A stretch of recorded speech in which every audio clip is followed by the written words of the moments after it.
Je commence le chant « Je veux demeurer dans ta grâce ». Corinne et Claudie m'ont demandé de vous faire une présentation de ce chant pour que vous... je sais que vous allez le chanter avec un accompagnement qui vous a été envoyé.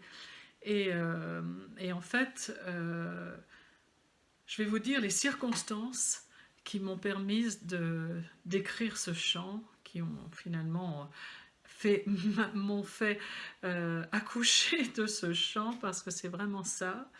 J'étais donc très malade et j'étais au lit et j'arrivais plus à marcher ni à jouer. J'avais mes mains et mes bras qui étaient comme... c'est difficile à décrire, mais comme tétanisé. Enfin, c'est très très dur à décrire les sensations qu'on a dans les mains et dans les pieds et dans les jambes. Mais donc j'arrivais à un moment très difficile et j'avais été hospitalisée. On m'avait donc annoncé, les médecins m'avaient annoncé que j'avais une sclérose en plaques. Et puis, donc quand on vous annonce une chose pareille, c'est très très très déstabilisant, d'autant plus quand vous vous êtes déjà remis complètement dans les mains du Seigneur. Et puis ce chant m'est venu et j'ai commencé en disant « Je veux demeurer dans ta grâce ». Alors, je voudrais dire que la grâce du Seigneur, c'est comme une maison.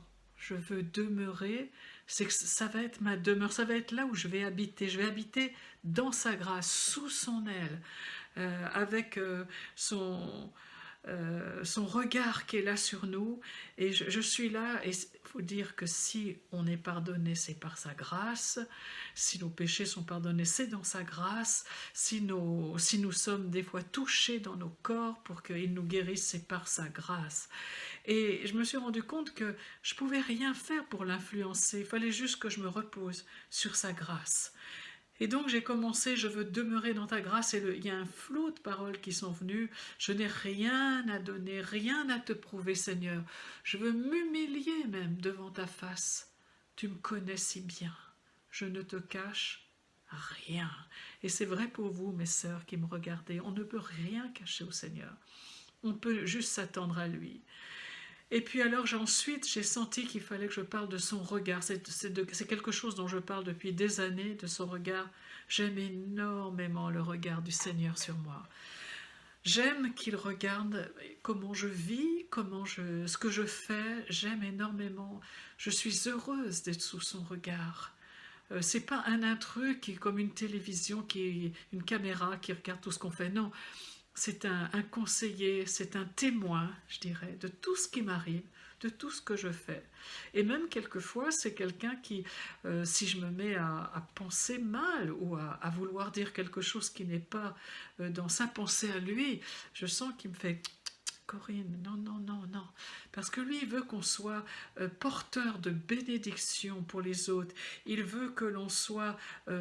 réceptacle de bénédiction de sa part, des promesses qu'il a envoyées depuis son ciel de gloire. Voilà ce qu'il veut qu'on soit, et il ne veut pas qu'on soit là à geindre ou à tout de suite imaginer le pire, mais croire qu'il va venir et intervenir dans nos vies. Et puis ensuite, j'ai fait 2 couplets. Donc son regard, pour terminer avec son regard, il est rien qu'un regard, et c'est rassurant. Savoir qu'il y avait le verdict des médecins qui me disaient que j'allais avoir un fauteuil roulant, que je n'allais plus pouvoir marcher, et je savais que ça pouvait aller très très loin, plus pouvoir marcher, plus pouvoir me servir de mes mains, de mes bras, mais même jusqu'à ne plus pouvoir manger toute seule. J'ai connu quelqu'un qui était comme ça. Et ensuite, il y a deux couplets qui me sont venus. Le premier, c'était le fait que je devais mourir à moi-même, mourir à ma façon de voir, mourir à mes projets, mourir à ce que j'avais cru qu'était l'avenir pour moi, mais laisser le Seigneur lui-même me conduire. Et faites ça, mes sœurs, laissez le Seigneur conduire vos vies. Vous avez avec le recul maintenant, tant d'années de marche avec lui, je sais que quand il m'a conduite, quelquefois, il préparait un chemin et moi je ne savais pas, mais petit à petit j'ai vu que les circonstances étaient préparées par lui et avec le recul j'ai dit mais oui, c'est pour ça qu'il me faisait passer par telle et telle circonstance, c'est parce qu'ensuite il avait quelque chose de préparé pour moi. Et c'est pareil pour chacun de nous, il faut le croire. Et puis l'autre chose, l'autre verset c'était je chéris en moi ta parole. Elle me parle de toi, elle fortifie ma foi. On doit être des hommes et des femmes de foi et de prière qui croient que ce que le Seigneur nous a annoncé, ce que le Seigneur nous a quelquefois annoncé dans sa parole. Vous savez, avec mon mari, on lit beaucoup la parole. Tous les matins, on lit la parole, on prie ensemble. Et quelquefois, il y a un verset qui vient et vous savez qu'il est pour vous. Prenez-le, mangez-le, croyez-le. Et le Seigneur va l'accomplir dans vos vies. Et puis, une dernière chose, c'est le fait que j'ai appris à prier les prières de Jésus. Alors, dites-vous que Jésus prie pour vous. Mes sœurs, Jésus prie pour vous. Il est l'intercesseur par excellence pour vous auprès du Père. Donc, ces prières, les prières de Jésus pour chacune de vous, sont toujours exaucées. Toujours. Donc, essayez d'écouter les prières de Jésus pour vous. Et priez ces prières, priez le Notre Père, priez Jean 17, priez ce que le Seigneur met sur votre cœur et sachez que ces prières seront toujours exaucées. Donc, restez dans la paix, restez dans la paix. Vous savez, j'aime énormément ce passage de l'Évangile où Jésus est là dans le bateau et lui, il se repose sur le coussin, il est dans la paix. Et les disciples, eux, s'agitent et disent, mais Seigneur, mais tu ne vois pas que nous périssons, mais réveille-toi. Et le Seigneur se réveille, mais attendez, mais restez dans la paix.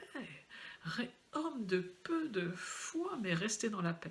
Et il nous le dit encore aujourd'hui, restez mes sœurs dans la paix. Quoi qu'il vous arrive, laissez-le toucher votre corps, toucher vos vies et vous restez la tête sur le coussin. Et vous verrez que cette attitude de foi vous transportera et le Seigneur fera quelque chose d'extraordinaire pour vous. J'en suis persuadée. Chantez ce chant de tout votre cœur avec beaucoup de foi aujourd'hui. Soyez bénis. Il n'y a que toi seul,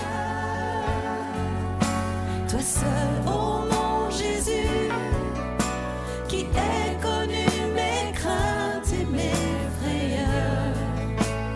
Il n'y a que toi seul, ô mon Jésus.